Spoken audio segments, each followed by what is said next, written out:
Turn that up a little bit, Coach. Turn it up. Oh, my bad. That's our shit right there, Coach.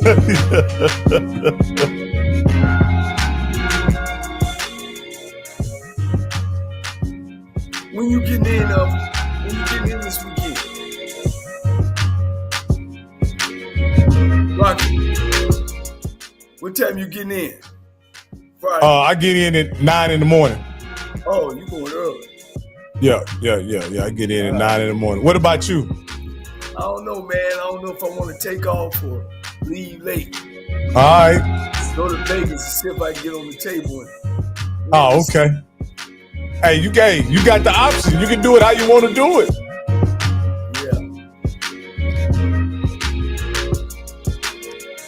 Yeah. We got parking passes too for both of us, so we good.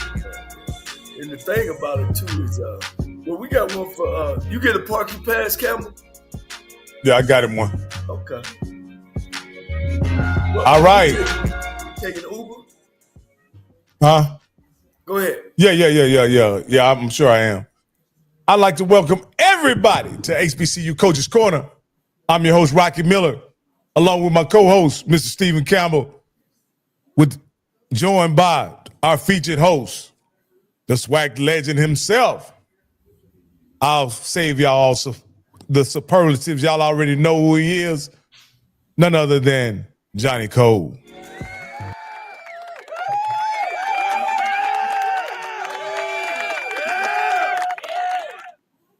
What's up, Coach? What's going on, man? Shoot, boy, another show gives us an opportunity, man, to bring some vision to HBCU football, to some fine gentlemen, fine leaders, fine generals of these football teams and these young African-American men that we look upon us one day to take care of us. And, I think it's important that we expose all the talent that we have. Absolutely. Hey, I also want to say thank you to Pacifico for becoming a member. Hey, guys, I appreciate you guys tuning in and listening to us each and every Tuesday. But this is what support looks like, guys, right here. Becoming a member, it is a very small fee. I think it's $2.99. This is the kind of stuff. This is what support looks like, guys. And if you want to support us and allow us to do this at the highest level at some point, this is what it looks like. Thank you again, Pacifico, for becoming a YouTube member. All right, Coach. This is our second one tonight, Coach. We got a very special guest, somebody that you were able to meet while you were launching your broadcasting career, and I was fortunate enough that you called me right soon after you had a meeting with him, and you said, man, that's one impressive guy, Coach. Like, you were impressed from the very start. Like, you told me, he's like, I don't know, Coach, but he's one impressive guy, and I think he can work in the SWAC. And Coach, it's almost like you were prophetic in predicting that he would be in the SWAC. Coach, you said this guy could work in the SWAC. I like his story, and I like anybody that grinds and do it the right way. You know what I mean? And coaching ain't necessarily the right way. It's becoming a good coach when you do it the right way. And he climbed the ladder. He's played at the highest level that you can play at in the NFL, as well as in college, playing for the University of Alabama. I think he was a perfect fit for Alabama A&M. Everything has worked in his favor about his steps that he have taken to get to Alabama A&M. And, he's won at every level. And he's what you call a championship coach. And I think Alabama A&M gets an A+ in the honor class of picking up. So Coach Paul, AD Paul, I take my hat off. I think you've done your due diligence in going out and searching the right guy. I think he fits Alabama A&M. And from the time I met him, and of course, I've been in the conference, he's an Alabama A&M coach. And like I said, I think they hit a home run with getting him. With no further ado, We got him in the background, I think, and if not, he's gonna be here in a little bit. No, he's here, Coach. The head coach, the new, and HBCU Corner called it way back. The new head football coach, Coach Sam Shade. All right, let me get him up, Coach.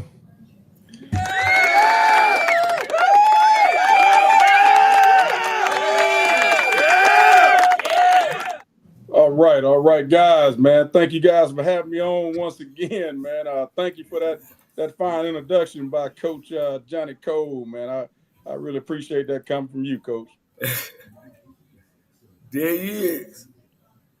Hey, Can you hear him? Yeah. Did you hear him, Coach? Yeah. I heard him. Yeah. You know, he's so soft-spoken, but he'll knock a hole in you, Coach.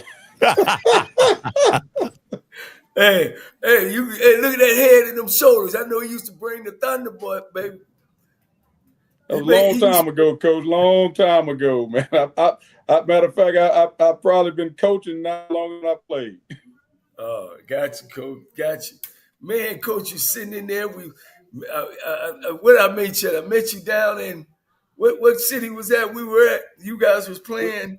We were in Columbia, South Carolina. Columbia, South Carolina. Yes, sir. Yeah. We were getting ready to play Coach Pearl's crew over there at Allen University. Allen University, exactly. Yes, sir. And we talked, and that night, man, we talked, Coach. Oh, yes, sir. I said, man, that Alabama A&M job got your name all over it. You know? He said, shh. You know. Oh, man, I tell you what, man, Coach Cole, man, you got a good eye on some things, man. Yeah. That was interesting. Yeah. Well, hey, Coach, man, you sitting there, you know, you 2-3 weeks from opening up your season, you know, and how you feeling? I mean, you know, it's new for you. Well, you just been climbing the ladder. Well, you know, Coach, man, I tell you what, and you know this as a former head coach, man. I tell everybody always said, man, I know you can't wait the football season till it starts. And, man, as a head coach, you're always thinking about, you know, did I do this? Did we go over this situation? Did we work this? Is this guy ready? And you're doing that all the way up to kickoff, really, before that first game. So, you know, we've been working hard, but we still got a lot more work to do, especially going to Fayetteville, Arkansas to face the Razorbacks out of the SEC. Yeah, Coach. Let me ask you this, Coach. I want to just pop in here and ask you this. How many more days left you got on your honeymoon, Coach? Coach, you undefeated at Alabama A&M, Coach, and you take your group to Fayetteville, Arkansas, all right, and play a SEC team, Coach.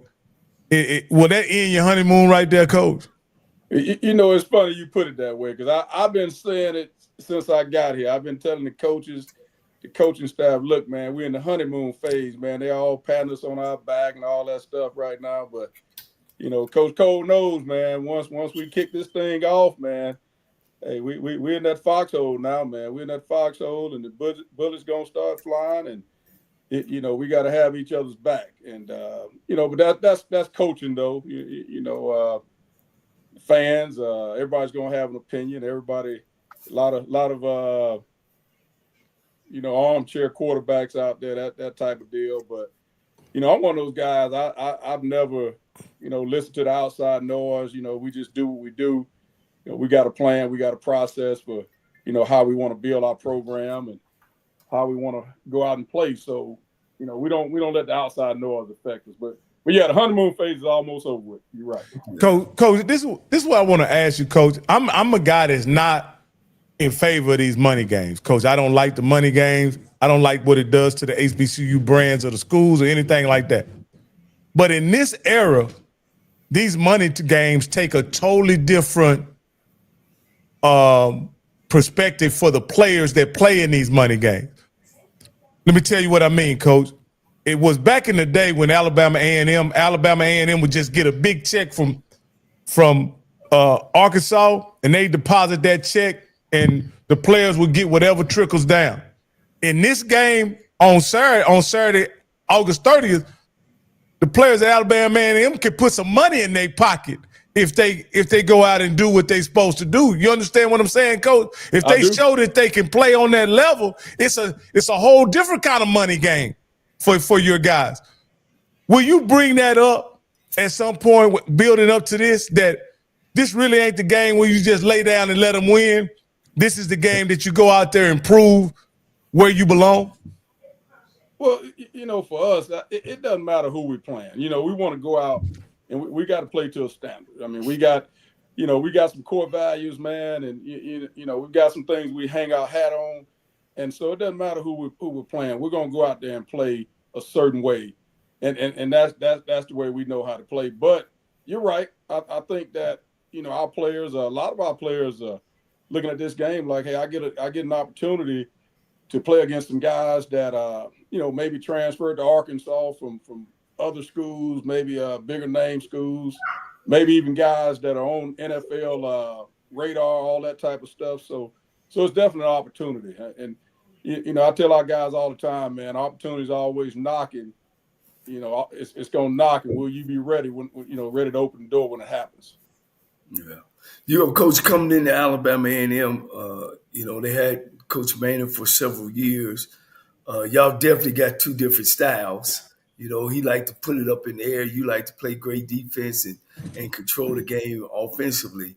How big was it you to come in and move people around, or you had to let some people go, or y'all had to go recruit the type of players that you wanted?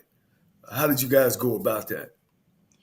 Well, coming in the door, the biggest thing for me, this is my third time being a head coach, and the two previous jobs, the first thing I let the administration know is that, I might know so-and-so, or I might have watched some games, but, I got to do it my way. I wasn't here with this coach or that coach, so I got to do it the way I know.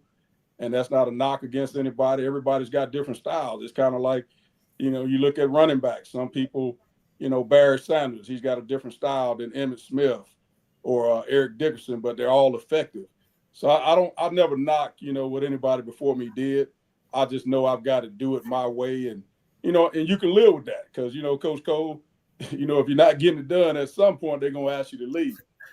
And if I got to do it my way, and they asked me to leave, hey, I'm going to shake your hand like a man and tell you thank you and move on. But, I got to do it my way. Yeah, without a doubt.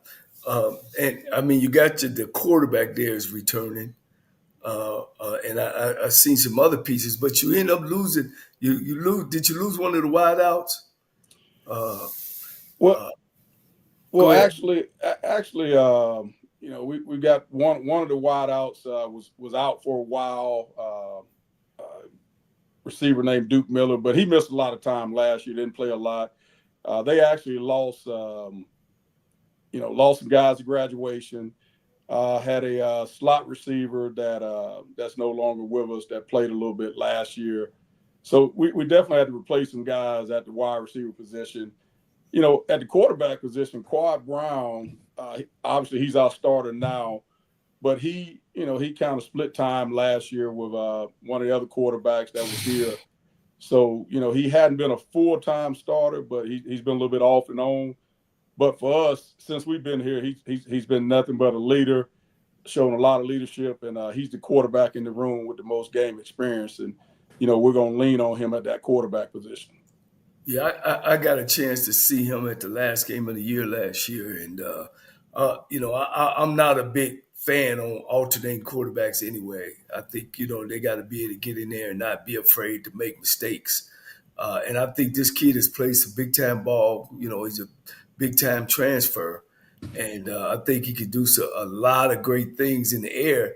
And I know that you guys like to run that football. He can be really, really dangerous, So I really like it. Defense on your defense side of the ball. I know what type of defense you like. Do you have the pieces there, or y'all had to go out and recruit a lot of defensive players?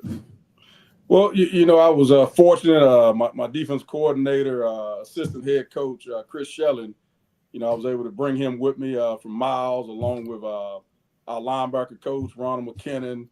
And then defensive line-wise, we've got Marco Coleman. He's new to our staff. He's a guy I played with the Redskins.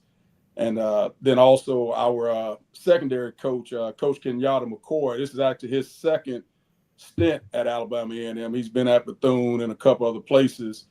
But all those guys, man, you talking about some pros from the coaching standpoint. They're doing a good job because we did end up bringing in a number of guys on the defensive side of the ball, particularly up front, defensive line, and also in the secondary, brought in a number of guys. So, we're going to look a lot different than we looked back in the spring. We weren't quite where we needed to be in the spring, so we had to go out and, we're able to bring some guys in we feel like are going to help us. Yeah. Go ahead, guys. Coach, first of all, Coach, thank you for being here on a Sunday. When we last talked, a big fan, I went back in your history and things like that. But I'm going to tell you, Coach, what I thought was fascinating and how much respect I think you already have in the conference. Coach, they already got you picked fourth. And I know that's not your goal, but they got you behind the national championship, Jackson State. FAMU had won national championship, and Alabama State. Coach, I think what people are saying is that this program did not drop down, that you're going to maintain it and move it up. So, first of all, I think that's a lot of respect for people believing in your coaching ability.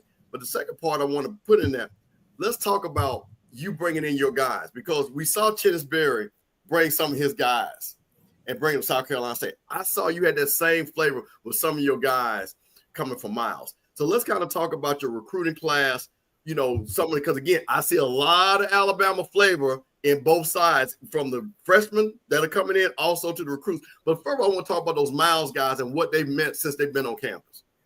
Well, it was big to get some of the guys from Miles that did come. It starts with Trevonta Abner, tight end, all-conference guy at Miles, came over with us. He's a born leader, man. He's going to give you everything he's got every day, not just in games. And then after that, we were able to bring in on defense Jeremiah Hudson-Davis, who played the safety position for us last year, was second leading tackle on that team. He came over to us.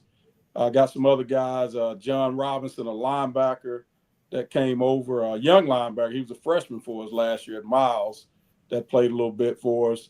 And then at wide receiver and returner, we were able to bring over Jalen Peterson, who was an all-conference guy also, that did some good things in the kicking game. And then we got some young guys that came that they still got to kind of prove themselves, but they're guys that they're our type of guys. They're going to do it the way we want it done, and all those guys have been big on showing everybody else what's expected out of them, what's the expectation. So excited they came. Now I will say this: there were some guys we would have liked to have had that played for us that ended up going up to FBS. That's just part of it, man. There were a couple of them we would have liked to have had, but weren't able to bring them. Now, Coach, as you're evaluating your team, as I'm looking at the all SWAC team, and I'm seeing two guys, Tyrell Lawrence, offensive lineman, made all SWAC, and then it looks like you got your defensive lineman, Nick Glenn, and from Alabama A&M, that made all SWAC. What those guys, being from the previous regime, what did you see in those guys? Have those guys said, you know what, Coach, we believe in what you're doing. We want to be leaders. Talk about those guys and talk about some of the guys that are still there that you said you fit the Sam Shade mode of what we want to be like. Well, before I get into Nick and Tyrell, I talked about, Quad Brown before. He's been one of our biggest leaders from the time we stepped foot on campus. I'm talking about all-season workouts, spring ball, summer workouts. Can't say enough about how he's been, not just for the offense, but for the team. And then you get to guys like Nick Glenn, one of our D tackles that was here that made the all-conference team. Nick's kind of one of those, kind of a silent type of leader, leads by example. Tyrell's a lot more vocal, man. We call him the big Canadian, man. He's from up in Canada, and he's a big guy, man. I'm talking about 6'7", 360, 380, and plays that guard position for us. And You know, he's a guy, man. He shows some leadership for us also. But we got some young guys some guys that were here at A&M that have really stepped up for us. Taquez Richardson, left tackle. He's a guy that's really stepped up for us and shown leadership. And you know, so and that's what you want. You want a combination of it. You want guys that were here, and you want guys that chose A&M coming out of high school, because those guys really lay the foundation for your program. Yeah, yeah. Have you you know, we were just talking with Al Corner earlier, and it surprised to me, you know, they got what they call a collective. Do you have that type of support there at Alabama A&M? Well, we're actually getting that going this season. Actually, we're actually getting that going this season. Actually, this month. So that's something that, you know, we're going to start doing, because you know, that's part of the revenue sharing that not only A&M opted into, but the entire conference opted into the revenue sharing. So we're going to be a part of that. You know, obviously everybody's going to be at a different level as far as what they're given. I don't know what everybody else is giving, but I would like for us to be able to give more, but that's a different story. Yeah, yeah. With the new rule as far as recruiting, you know, you used to only could bring in 30 kids. Now you actually can have 105 kids on scholarship, some type of scholarship, whether it's full. Are you guys over or offering over 63, or you just use it as equivalency Well, to sign more kids? well, you know, it's good that we can stretch that 63, you know, out over 105 guys, and you know, that's been good for us to be able to do that, and that's what we've been doing. But we have talked about adding more scholarships instead of 63. Hey, I would love to be able to get to 85. You know, like, you know, I would love to be able to get to that type of number, but you know, that's going to take time, because you know how budgets and things run. You know, if you were at 63, it might take a minute to get to the number that you want to get to. But I think that's a goal of ours, is to get, you know, far beyond 63. Yeah, Coach, how many times have you heard, since you've been the head coach at Alabama A&M, you got to win the Magic City Classic? Man, you know, I hear that a good bit, but that comes with the territory in this state, man. You know, playing at Alabama, I used to hear that about Auburn. Shoot, you know, coaching at Miles, I heard that about Tuskegee. So, you know, I'm used to that. Being in this state, you know, having a rival in this state, you're gonna hear about them the entire all season. Yeah, yeah, yeah. Hey, Coach, Coach, tell them you're not worried about that, Coach. You gave Alabama State a L with a Miles team, Coach. Tell them you're not worried about that. That's not your concern. Well, you know what I tell them? I tell them, look, man, we got some. They talk about, hey, you ready for the big game? Yeah, that game against Arkansas is the one I'm trying to get ready for. You know, that's the big one, man, because that's the first one, and you know, we want to go out there and we want to have a good showing. You know, we want to have some success, and you know, so it's hard to think about any other games when you know you got that first one laying out there for you. Coach, go ahead, Coach. Go ahead. No, go ahead, Coach Cole. Well, you know, I know you're a running guy. You know, who is in your stable that we need to be looking at? Because you lost the big kid, the number one tailback in the conference. Yes, so, yeah, he played in the HBC Legacy Bowl for us down in New Orleans, man. Yes, would have definitely liked to have him back, man, because he was my type of back. You know, he could run between the tackles, and you know, had enough speed to break some of them, but you know, hey, can't cry over spilled milk. But I will say this: we've got some guys. We've got a number of guys that you know, are gonna, you know, have that ball in their hands this year. That, you know, we feel like we're gonna be able to do some things for us. And I don't think we have, you know, right now a clear-cut bell cow guy, but you know, just a couple names. You know, guys like Maurice Edwards. You know, he's a new guy for us that came in, and then a young guy by the name of Caden Dixon. He's out of Texas, but played out in Arizona, northern Arizona for a while. And also we've got a kid by the name of Ryan Morrow that was here already. And, all those guys, man, they're all different, like I say, with running backs. Yeah. You've got, some that are home run guys. You got some that are going to get you positive yardage no matter what, because they're north-south guys. And so it's kind of like, what we've had in the past. We feel like we've had some good running backs, but all of them different. And, we're going to play a lot of them, so, if you're running the ball here at A&M, you're going to get some carries. Yeah. We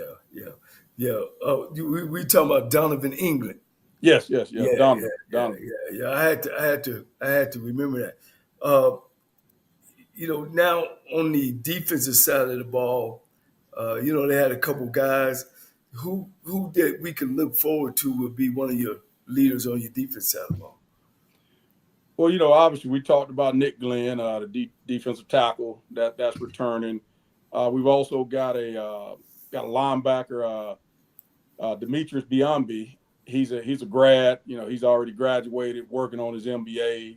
Very smart guy. Not the biggest guy at that linebacker position, but plays really hard, man. Gets after it. So guys like that are going to be some of those leaders that we're going to have on defense. Yeah. It was one of the questions that Campbell.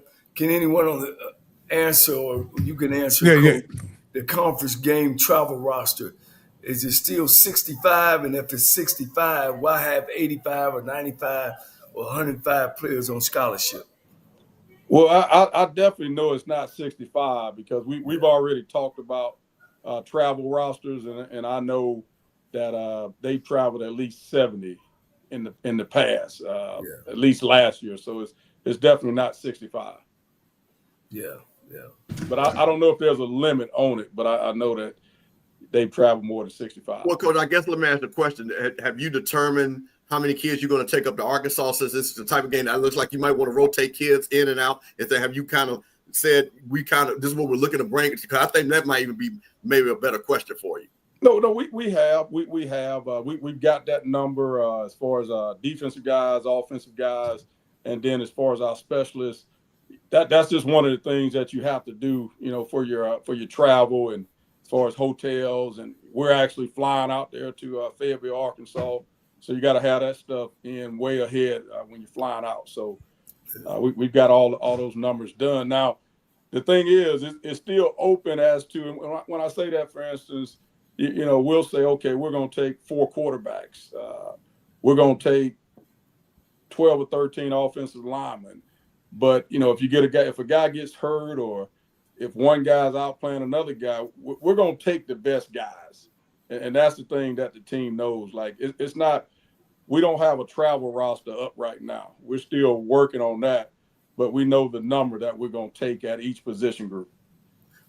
Yeah, one of the things I want our audience to understand is why you want those type of players, because it's always going to be injuries. I don't think it's a player that go through the whole season and don't need a break, or it gets hurt, or you have to come out for a play, that you want to have a backup that can come in and won't drop when you got that many players on scholarship. You're getting scholarship players instead of playing walk-ons. So I just want to add that.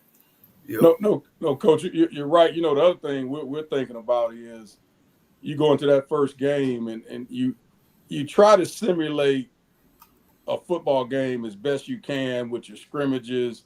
We get 2 scrimmage opportunities that we treat like games, but it's hard to simulate that. So you get in that first game, and guys get a little bit more fatigued faster because of maybe the anxiety or the excitement that they've got for the game. So you definitely better have quite a few backups, and you better be able to rotate guys in and out, because last year I checked, and it's going to be pretty hot out in Arkansas. I know yesterday for our scrimmage we were around 91, and I after we came off the field, I checked Arkansas, and it looked like they were around 91. So we got to have some numbers going out there. Yeah. How's your relationship with you and your athletic director? Is it pretty going? Because it went down to the last draw, and You know, it was like he had you all the way, you know, and chose you as a coach. Is everything going well there? Oh man, I tell you what, we had fan day yesterday, and we had a couple events going on this weekend, and I told one of the groups that I talked to, man, I feel like we got the best athletic director, in the SWAC and possibly around the country, man. Dr. Paul Bryant, man, we got a great relationship. Obviously when I came in and interviewed, and coach, this, it wasn't just about them interviewing me. It gets to a point in that interview where, you want to ask some questions too. And I had some questions for him, and, we just were in alignment with, our vision. My vision is very similar to his vision for the athletic department, but my vision for football, we're right there together. Matter of fact, it goes up to the president's office as far as just what we want to do here at Alabama A&M, because, our university is growing. We had another record freshman class that came in the past couple of days, over 2,100 students. And same thing with our athletic department. You come check us out. A lot of people talk about the event center that we have, where they play men's and women's basketball. But, we got a lot of things coming up for the rest of the athletic department, particularly football. We got some things that we're going to do, that's going to, put us toward the top of the conference as far as facilities, things we got in the works. And so it's an exciting time to be here because, the university's growing, the athletic department's growing, and we want the football program to grow right along with that. Yeah. Coach, you played at the University of Alabama. Of course, you played up in the league. So you're very familiar with the state of Alabama. Have that, sitting in that seat, I know you've been getting calls and stuff, and have that helped you out as well as when it comes to recruiting or monies that, to help the program out? Well, it helps. It does help that, I know people in the state and, people know me. I think that, there's an interest level with Alabama A&M football that, I can't say it, but I've had people around that have been around the program for a long time that, they say that the level of interest and excitement is they hadn't seen it like this in a while. So for me to hear that's awesome because, what I'm doing as a head coach, I'm trying to, do the job of a head coach, but also I've gotten out and I've spoken to alumni groups from all the way in Mobile to Montgomery, Birmingham, all the way up here in Huntsville.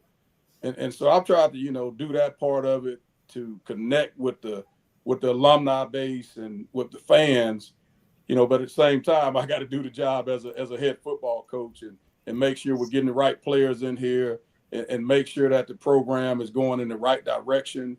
For instance, we've added some pieces. We've got a new AD for strength and conditioning here at Alabama A&M, guy by the name of Big John Williams. I don't know if you guys have heard of him, but man, he's been a lot of places. He was head strength coach at Baylor for a while.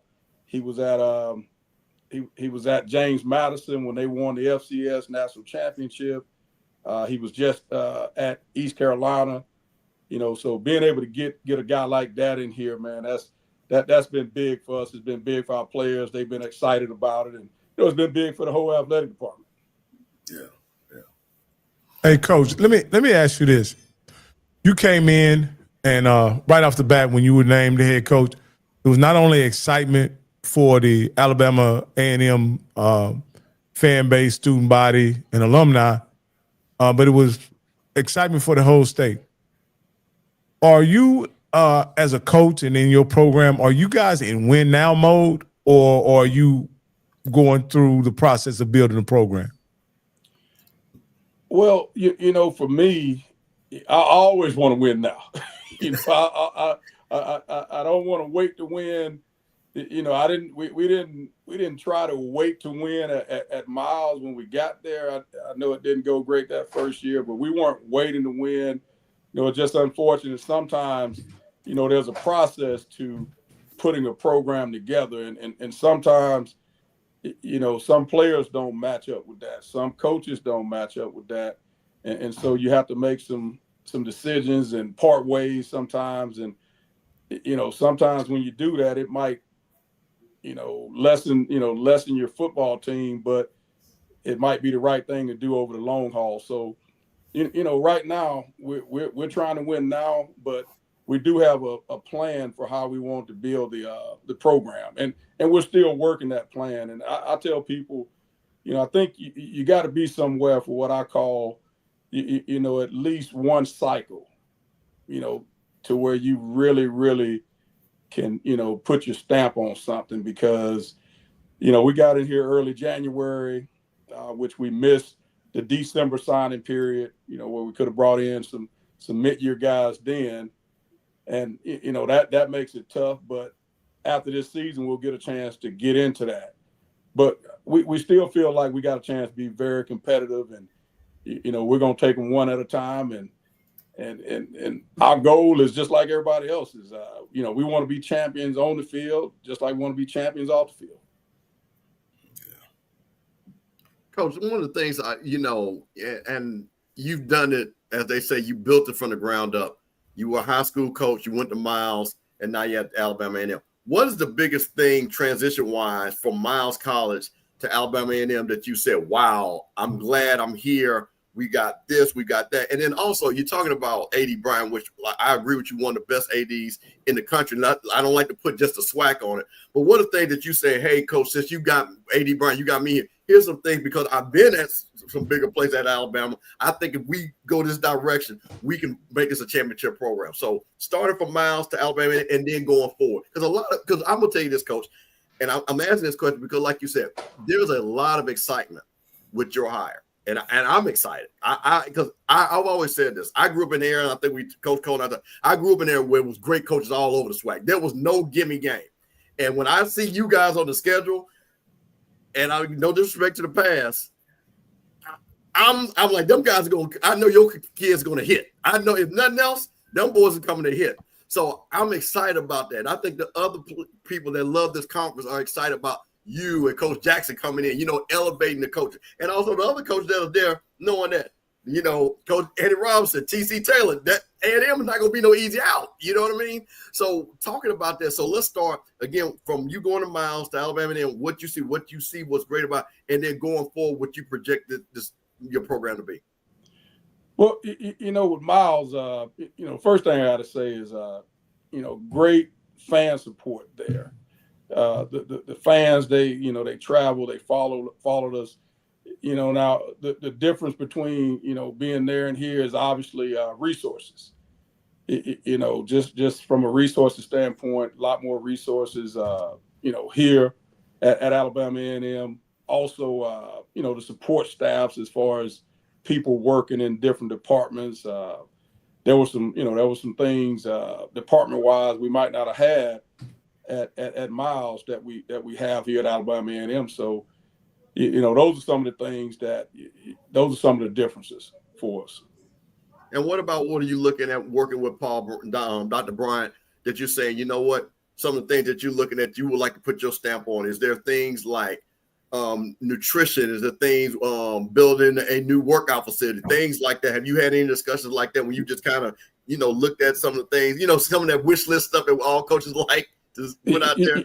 You hit it on the head, and I will say this, even when I got to Miles, there were, because like you said, I have been some other places, obviously, pro ball. I've been in the SEC, been at places, Georgia State, Samford, places like that where, okay, I go to Miles or I come to A&M and, maybe I don't see something that we had at those other places. So those are some of the conversations that Dr. Bryant and I have had. And you mentioned some things. You talked about, you just mentioned nutrition and things like that. So there's some things we got in the works that we're going to have coming up really soon, that are coming up really soon. There's some things facilities-wise. You mentioned as far as strength and conditioning, weight room, and all that. My thing is this, like as a coach, I've always looked at it like this. And I don't, like I said, I never knock or say anything about anybody that was here before me. I just know what I think we need. And so I'm one of those guys, I'm always trying to improve it and make it better. And by, me talking to Dr. Bryant, he's definitely going to know the things that are going to help improve and make this program better. And, we feel like we've got the resources to get those things done in a timely fashion. And so I'm excited about that. Coach, I want to ask you this one question, and I'll say this respectfully. If it's something that you can't talk about, one of the exciting things was the transfer of Mikael Hagan's coming to Alabama A&M. I know you guys are working with, I'm assuming is he still in school with you all? And, maybe potentially they can come back, or is that something you just can't talk about? I know a lot of people are excited because we were looking for that quarterback battle and things like that. Well, all I can say is that, he's not here. I wish him well, wherever he is, but, he's not here with us. Okay.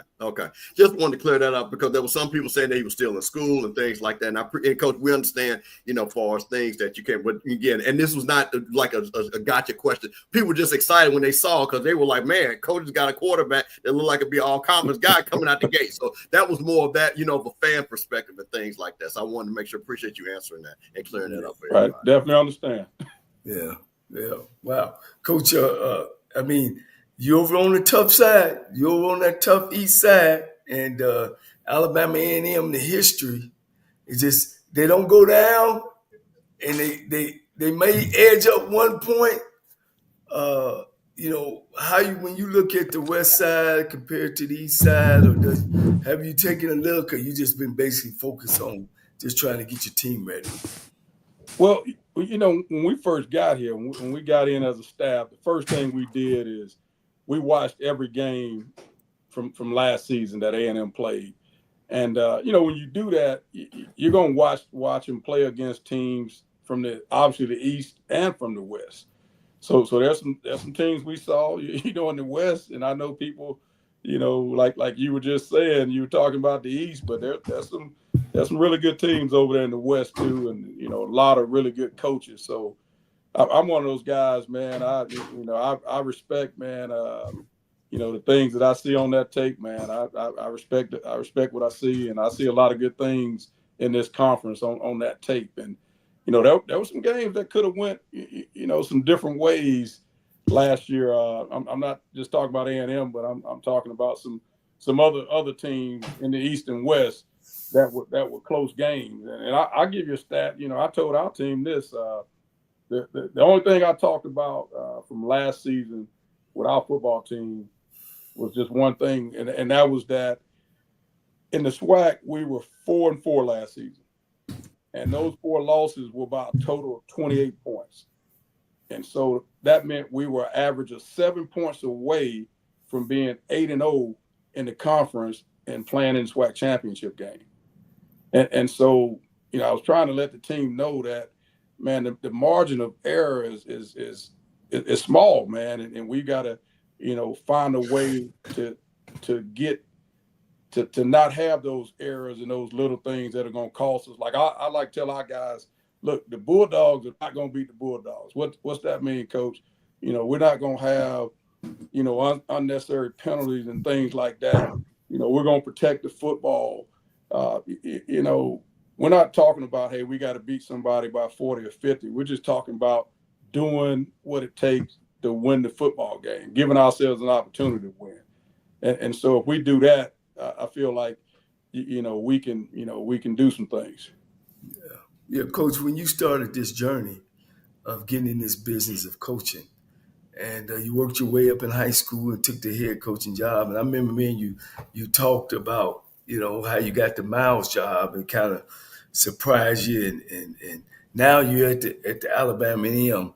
I'm not asking you what's next, but I am asking you, did you know that you would be sitting in that seat so quickly? Well, Coach Cole, it's funny, man. There were some other guys that, made some comments like you made over the past 2-3 years. And, for myself, I'm one of those guys, man. I'm going to always be where my feet are. I'm always going to be where my feet are. and I'm gonna do the best job I can do, no matter where I am. That's the first thing for me, and that's what's most important. And the funny thing about all of it is, when I took the high school job, I wanted to be in Birmingham, wanted to be around my family. There were some college jobs I could have taken, and I took that job thinking, okay, I'm gonna do this till I retire. A lot of people don't believe that, but that's the truth. And then an opportunity to be a college head football coach comes along at Miles, right there in my hometown, 8-10 minutes from where I grew up. I looked at it and said, man, I can't pass up this opportunity. I can always go back and be a high school head coach. So I take the Miles job. Very excited about that, man. That Miles fan base, man. That Miles family is man. They had my back. They were behind me, and I saw myself being there for a long time. I really did. Being so close to home, my father, 8-10 minutes away, brother, family members, my wife's family's from there. So I actually took that job, with the intent, like I said, when I took it, I said, hey, I want to, build this thing up. I want to take it places it's never been. And, I thought it might take a little while to do that, but, we had success. So then the A&M job comes up, and, it's an hour and a half from Birmingham. So it's a bigger program. And I mentioned that, it was a little over 10 years ago, I was in a situation I thought I was going to end up taking a SWAC defense coordinator job. And I was excited about it. I was going to take it. The coach that had talked to me, he ended up, I was his second choice. He ended up, his first choice took it. And so, but during that time, I was going to take that defense coordinator job because I was thinking, hey, it puts me closer to being a head coach in the SWAC. And, at that time, that was something that, I thought was I was really high on that as a goal. And it didn't happen then, but, I went a different path, but I got here. Yeah. At one time, a lot of things was coming up about guys leaving pros from a helmet and walking right into a hat of a head football coach. I always said that you have done things the right way. You've learned those steps. You still feel the same way now that you're even a head coach on an even a higher level, that the way you win is the best way to get there? Well, I won't say it's the best way. I just know for me, it was the right way for me. And I tell people all the time, man, when I played pro ball and people say, hey, man, how'd you play so-and-so amount of years? I tell them, look, that wasn't my plan. That was God's plan. That's why. And it's the same thing with coaching. I feel like it's been the same thing for me as to my path.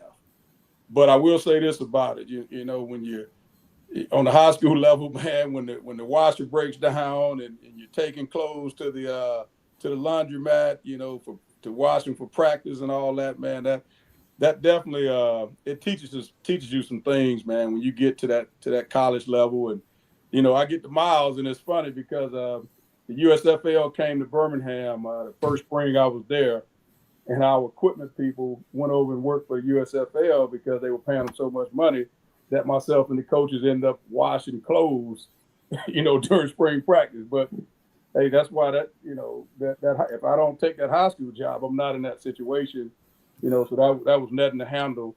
And there's some things that some experiences I had at Miles that, I'm quite sure are going to help me tremendously here at Alabama A&M. Yeah. I know, that, coaching is time consuming. You know what I'm saying?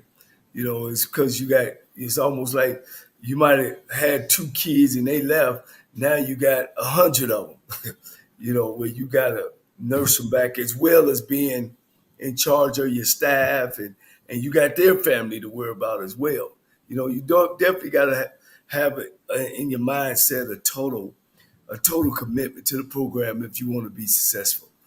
And it's the old saying is that it's tough if you're going driving over to the right lane and trying to use that same speed when you have to get over on the left side, because you end up going to get ran over. So I think sometimes when a guy jumps straight out of the professional ranks as a player and thrown into a head job. That's why I just Coach, Coach. I was gonna say this.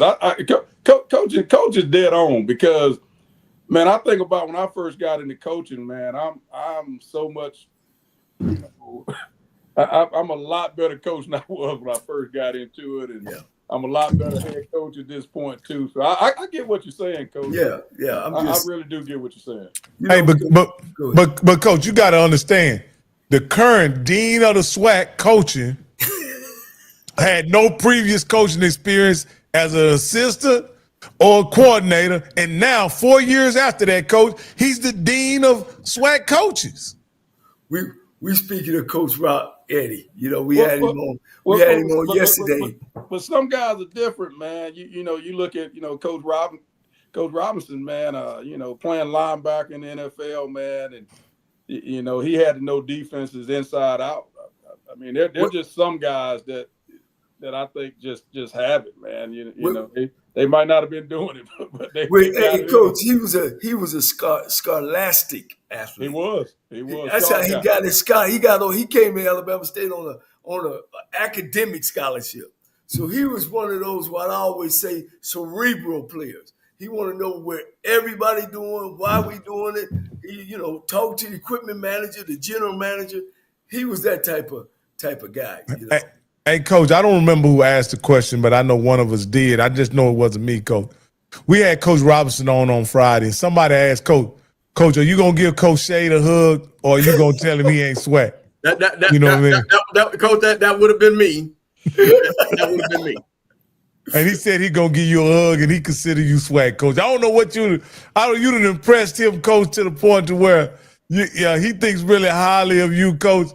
But Coach Robinson gave another NFL player, we'll rename nameless. He gave him hell not only at the middle of the field, but at the press conference too. So consider yourself, you've been blessed, Coach.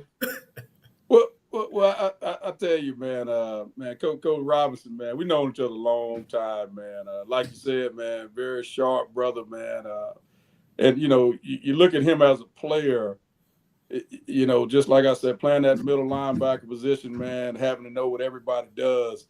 I think he's taking that to coaching, because he had to be like a coach on the field when he played. So he's taking that to coaching. But, we talked about it, man. We know each other really well, but we got that one day out of the year where, we both trying to get that win, man. So we've had that we played each other 3 times the past 3 years, and it's been real competitive, and they do a great job. Their teams play hard, and they don't make a whole lot of mistakes. So they're a tough team to beat. Yeah. Coach, fighting from the bottom, you got a victory from them, Coach. You took a Division I team, Division II team, and beat a Division I team. That don't happen very often, Coach. That don't happen very, Coach. You got to, Coach. When you would ride home from Montgomery, you had to cut a smile or at least reach around and pat yourself on the back, Coach, because that's one heck of a feat to go down there and get a victory from Alabama State. That's big. Well, I'll tell you what I said after that game. Basically, man, we were a very talented team that year. Very talented. Had a really good coaching staff. Man, I was surprised people didn't come get coaches off my staff. Some of those coaches are here with me now. I was surprised people didn't come get them, because it was a great coaching job. And like I said, our kids, they played hard, left it all out on the field. And the thing about that game, although our guys played great and we coached great, it was still a close ball game, and it could have went either way. The ball could have bounced either way. And I told reporters after that game, I said that Coach Robinson and Alabama State, they're a good football team. And I said that they were going to bounce back, and they did. They did bounce back after that. So, it was just our day that day. And the unfortunate thing is we had some injuries in that game to a couple guys we lost for the season. And we weren't the same team after we played them that game. And, that's the thing about Alabama State, man. They're going to play hard, man. Man, that's just added another feather in your cap, with AD Bryant that Eddie been running the Magic City Classic for the last 4, 5, 6 years, and just don't walk through his defensive line. That's what happened the last time. So with the other coach, walk through his team. So he didn't With like stretching that. drill, huh? Walk The through a stretching drill. Yeah. He didn't like that, coach. You got to stay on his good side. Coach, I always respect the opponents, man. It don't matter who it is, man. You got to respect that opponent, man. No matter who it is. That's right. Hey, Coach, one of the last things I want to ask, Coach, you're a mild-mannered guy, but you played the game physical and you imposed your will on other men when you played in the league. Is that the kind of team you want to field? A team that's physically imposing and over the course of a game, you guys just dominate the game physically? Absolutely. You hit it on the head. That's the type of ball we want to play. But at the same time, everything we want to do, we want to do it with class, though. That's big for me. There's some things that I saw in college football last year. Some things after ball games were over that I never want to disrespect this game or shine a dark light over it or whatever. And some things that I did see, we try to preach to our guys that, man, that don't belong in the game of football, man. You got 4 quarters and you got time within each play before that whistle blows, man, to play your freaking butt off and be as physical as you want to be and aggressive and all that. But we're gonna do it with class, though. That's awesome. That's great to hear. Coach, I want to go over that. I'm going to share my screen real quick. And I want to just go over one quick thing with you. Let's see here. All right. Want to just talk about your schedule real quick and not ask you wins and losses. But what I found interesting, Coach, you got, and I'm going to scroll through this, Coach, you got Alcorn in the state of Alabama. Yes. You got Jackson State in the state of Alabama. Valley in the state of Alabama. Of course, you play Alabama State in the state of Alabama. Prairie View in the state of Alabama. Coach, all your big games are in the state of Alabama where you can make those home games. Is that something that you kind of looked at and maybe not now, Coach, this is talking to your fan base. We want to make every one of those games an Alabama A&M home game because that bodes well for, again, not have to get on a plane, not have to worry about hotels and things like that for a lot. Well, maybe when you go down to Mobile because of a classic type scenario, potentially. But overall, just looking at these big games, FAMU and Jackson State, be Alcorn, which I think is a huge game for your program to have them being your first SWAC game. So that's something that you kind of looked at and said, wow. Well, really I hadn't. What I have talked about with our fans, man, we've got 5 home games here in Huntsville at our home stadium, Lewis Cruz.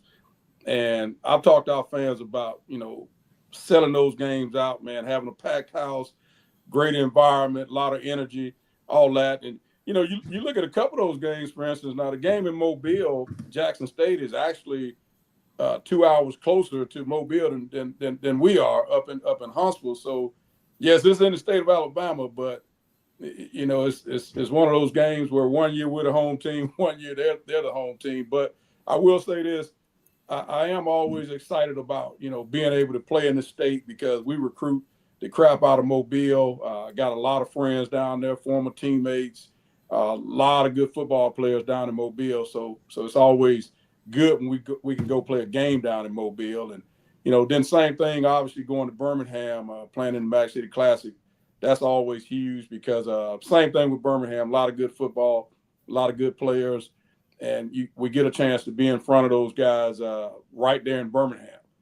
So it is big what you're saying. I hadn't looked at it that way as far as, how many games we got in the state. And, obviously, you talked about, you said some of the big games, but shoot, man, we start off with that big one at Arkansas.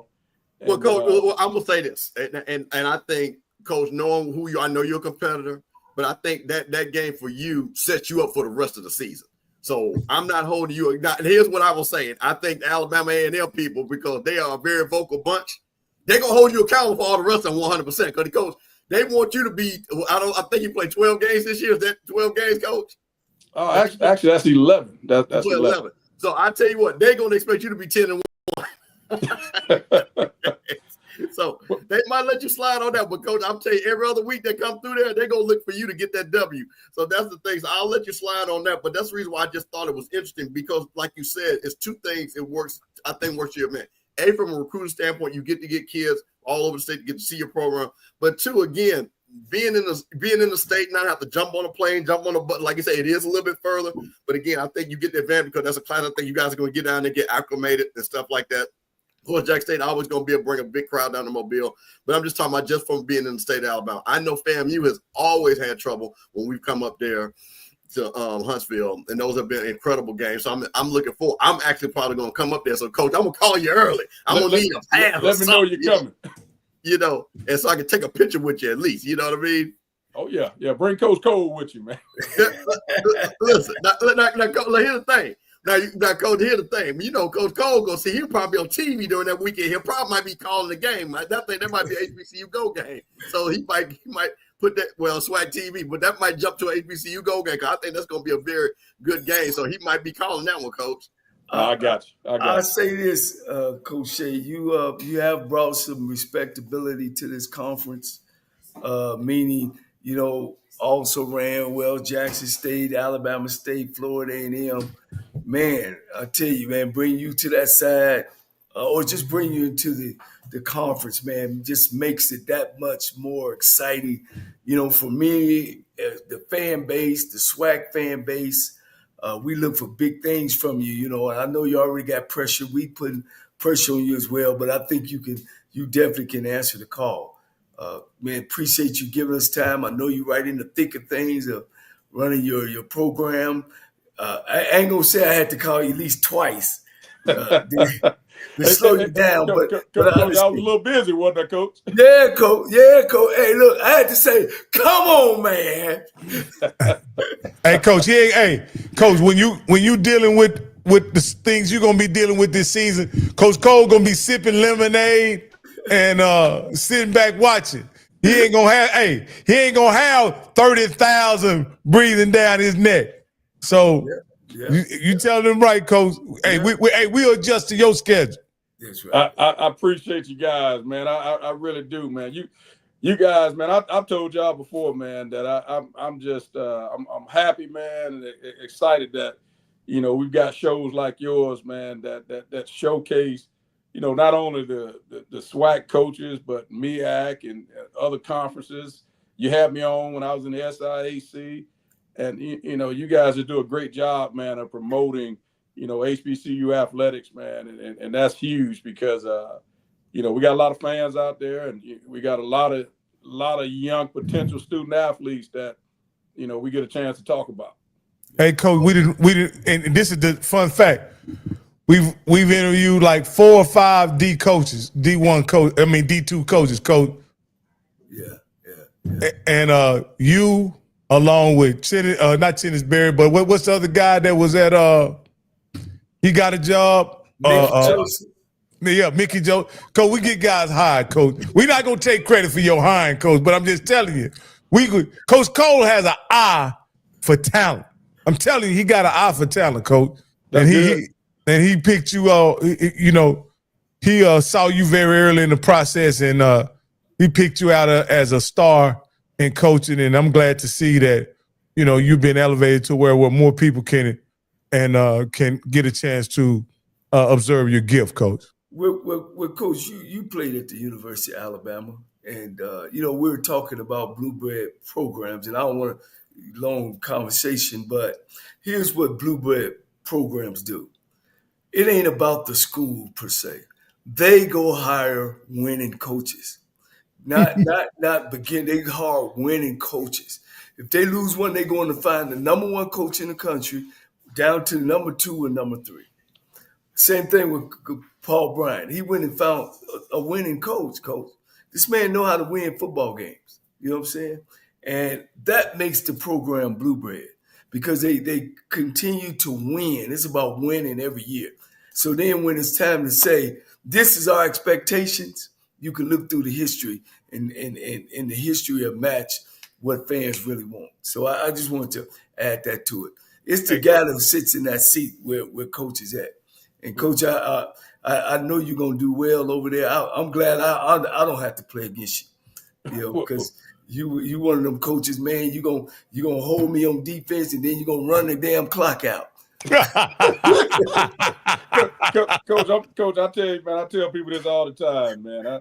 It don't have to be a blowout, man. We don't have to win by 4. I just want to win at least by 1 point, Coach. That's bottom line. It's still a W, man. In the in the score column, it's still a W. But I will say this, Coach, man. I've been blessed and fortunate to the past 3 years. I've had some really good coaches on my staff. Number of guys I brought here with me to Alabama A&M. Matter of fact, there were some coaches that had coached at A&M. I mean, that had coached at Miles with me that were elevated to bigger programs. And when I got the A&M job, they called and wanted to come on board, and I brought them on board with me. And we had some good players also.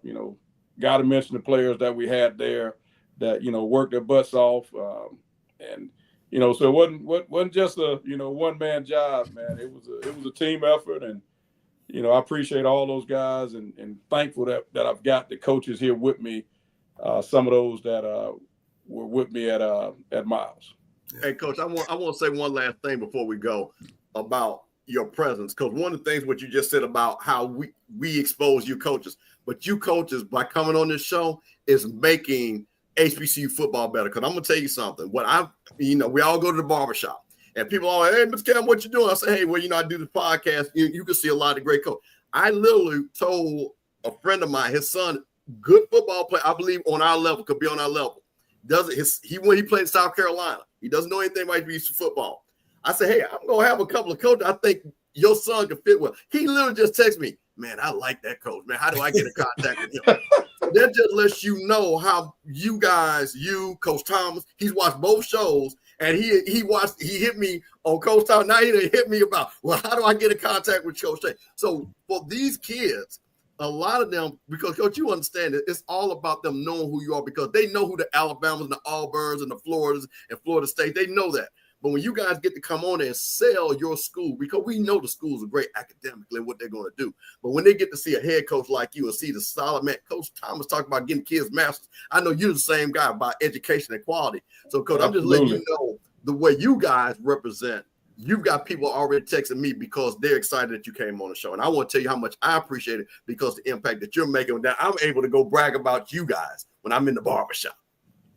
Well, man, that's awesome, man. That's great, man, for our conference too. And I hope that that brings out, man, the fans, man, to each and every game, because man, our players, man, they sacrifice so much, and they deserve to play in front of a packed house, man, and they deserve to pull up, and they got the field is packed with people tailgating and all that. I'm one of those guys. I'm all about the experience that the players have, and I want them to have the best experience that they can have. And Coach understands that. Coach Cole, man, he definitely understands it. And because you only get to do this thing once, man. You only get to play college football once. Shoot, I can remember going off to the pros, and when I'd go back to school, man, I want to trade places, man. I was like, "Hey, you guys go play in the NFL. I'm gonna hang out here, because there's nothing like college football, man. Nothing like it." Coach, I'll just add this because you touched on it. What does your memories going into Legion Field, playing for your school, your alma mater, what is that feeling like, and is there anything like it? Well, there's not a lot like it, but in my case, I had actually played at Legion Field, played in a couple Little League championship games, played some high school games there. So we played a lot of games at Legion Field. When I was at Alabama, we played half our home games at Legion Field. So, very familiar with Legion Field, and it's one of those places now, when you go in there, even for a guy that had played in there so many times, man, it's just something about, when you step in there, they call it the old gray lady, man. And then you see a sign that says football capital of the South, and it's kind of nostalgic, man. It's just one of those things that gets the blood flowing. All right, cause just wanted to get that perspective because I know that's something that one of the things that every football player wants, that who's ever dreamed and thought about playing football, wants to run out on the field and feel what you guys feel on those special Saturdays and Sundays when those fans are hanging off the rafters and cheering y'all on, Coach. It seemed like an unbelievable feeling, and everybody, whoever played the game, would like to feel that at some point. Absolutely. All right, Coach, man, I appreciate you, man. Really good luck this season. I'll be calling back, man, when you I'll give you some pointers. We'll talk on the phone. You know that's what I want, Coach. Everybody say I'm just running the football, man. I want you to talk some of that passing game with me. You know. Well, look, you got both of the right ingredients to win a championship. You don't need one for me. Great defense, run game. But you do got to throw it a little bit.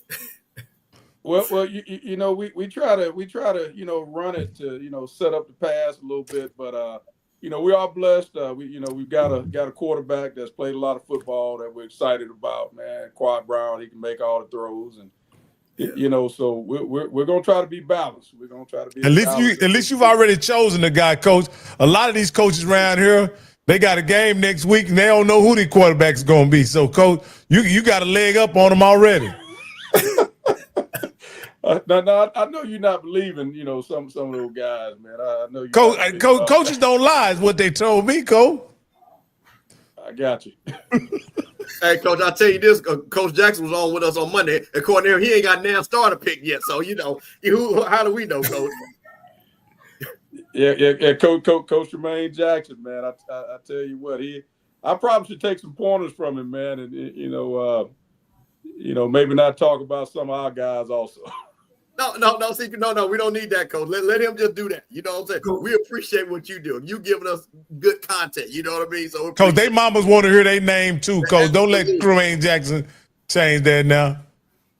You hit it on the head, man. They want to hear the children's names. Now they want to hear it. One thing about it, you got to play the game. Whether you know what I got or not, you got to play the game. Absolutely. Well, guys, thank y'all for having me on, and shoot, man. Looking forward to you guys covering us this season, and can't wait to get back on with you. Hope we got some good stuff to talk about. All right, good luck, Coach. Wish you nothing but the best. Thank you. Yeah. There you go. Hey, Coach, that's another class act, Coach. We got some outstanding men leading the programs in the SWAC, Coach, and I'm really excited about that. Sometimes it's hard. It's sad to know that these men will ultimately be judged by wins and losses, depending on how, because they're just good guys, and everybody can't win, Coach. That's the unfortunate thing about the business that you chose, a profession, is that everybody can't win. But there are a lot of good guys in this profession. I want to piggyback off what you said, Bishop Campbell. It's so profound what this show does. And I never even looked at this show. I wanted to just, give exposure to HBCUs, coaches.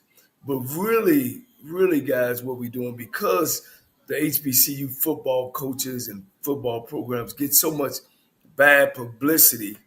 I heard the Chitlin circuit. I heard, we walk out and don't have enough helmets.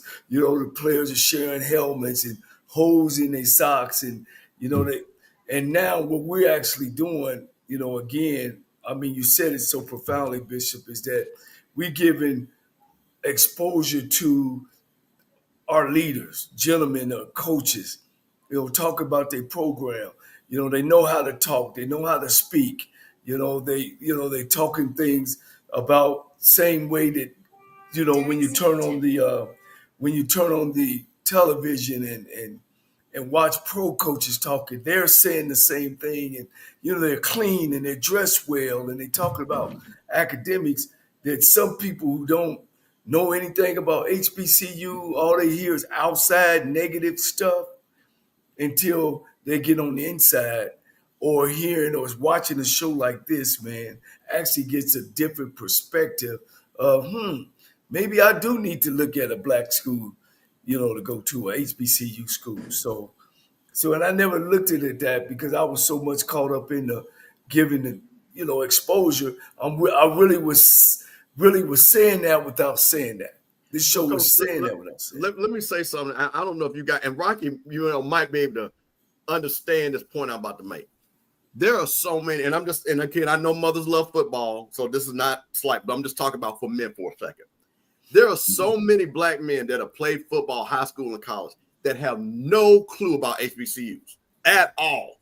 Right. And what happens is their sons are growing up. Their sons are good, but not great. But they're having their sons, like I said, chasing to go to Alabama, Florida State, Florida, LSU, when their right side position might be at FAMU, might be at Jackson State, might be at LA, and build up to be that.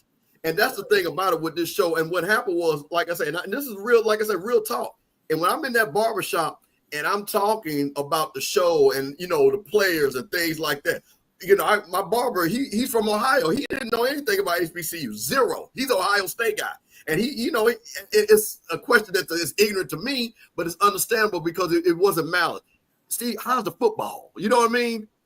And I get it. I've never seen it. But what happens is when I have guys that have sons, I'm like, hey, man, no disrespect. I know you want your guy to go to Georgia, but we're going to have this coach on here from Alcorn, from Prairie View, that are men, that are leaders of men that you might want to take a look at. And then all of a sudden, because now they're seeing them in this environment where, like you say, and I'm going to use the articulate, well-dressed, well-groomed, all those stereotypes, because they are those type of men. That's the thing that I like. And I'm excited when I'm able to say to these young men, this opportunity, because one thing, Coach Cole, you hit it. A lot of these kids, they might not run 4.3, but a lot of these kids, especially they got great academically. And I've told them, I said, what, Coach Cole, you said that. You can go to A&M and get an academic scholarship, partial, and get a partial football, and go to school for free. And Rocky, as you know that, and Coach Cole, and all the parents out there, what we want is a free ride for college for our kids. As I sit here and think about it, and I brought up my nephew last episode, who graduated from Tulsa University, who was an all-conference player there, but as he's navigating this space to become a potential coach, right? The men that coached him may not be as willing to take him on as a project as maybe a coach at Alcorn or Alabama A&M or whatever. The reason why I say that is when these kids are coming here, and I go back to what Coach Thomas said. I believe Coach Thomas said it. These kids who are coming out of high school should be trying to make 40-year decisions rather than 4-year decisions. And I'll say this, those 40-year decisions, though they may be not as attractive and as appealing at 18, at 45, 46, 47, 50, I'm sure all of you guys realize how you making those 40-year decisions has paid off for all of y'all who have a connection with an HBCU and have a network of people that you can pick up the phone and call who understand what you are and what you're trying to do with your life, man. I think it makes a difference when these kids go off to these schools and play football or high achievers in football, but they just don't have the networks that other people have when it comes to them pursuing their dreams and their ambitions. That's just my 2 cents. Yeah, it's just important that we keep this channel and we keep exposing the talent that we have in HBCU. It's not, and what it does, it puts up on us on their level instead of not knowing that we're down here. That we deal with people down here and we don't. We all on the same playing level. It's just that they just get more exposure than we do. That's all it does. That's all it comes to. And, of course, we got to keep going. Fan base or viewers, you got to keep watching and subscribe as well. Man, it was another great show, guys. So we got one tomorrow, right? We got Mickey Joseph tomorrow coming on with Grambling State. So y'all Grambling State fans, pass it on that we're going to have the head football coach, Mickey Joseph, Grambling State University. All right, Coach. We're going to do it. And I'll let you do your thing, Coach, as you take us out of here. I always say, in this world, issues and problems. If you feel yourself at the end of the rope, you tie a knot and you hold on tight, because ain't nobody bad like you.